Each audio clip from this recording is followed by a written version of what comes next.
చూస్ country delight, live better. ఇప్పుడే country delight app ని download చేసుకోండి. ఏపీ మాజీ మంత్రి అంబటి రాంబాబుపై సత్తెనపల్లిలో కేసు నమోదైంది. మాజీ సీఎం జగన్ పర్యటన సందర్భంగా కొర్రపాడు వద్ద అంబటి తన సోదరుడు మురళితో కలిసి రోడ్డుపై ఉన్న బ్యారికేడ్స్ తొలగించిన సంగతి తెలిసిందే.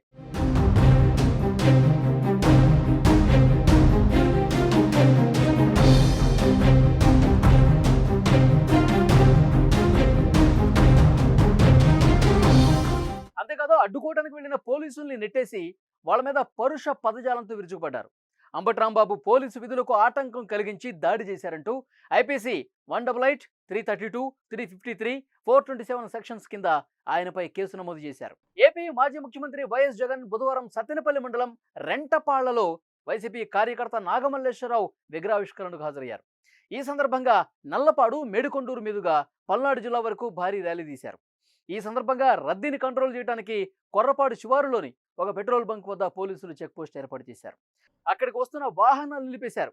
మాజీ మంత్రి అంబటి రాంబాబు అక్కడికి వచ్చి వాహనాలను ఎందుకు ఆపారని, వెంటనే పంపాలని పోలీసులతో వాదనకు దిగారు. తన తమ్ముడు మురళితో కలిసి బారికేడ్స్ తొలగించి పోలీసులను సైతం పక్కకు నెట్టేశాడు. ఈ మేరకు అంబటిపై సత్తెనపల్లిలో కేసు నమోదైంది.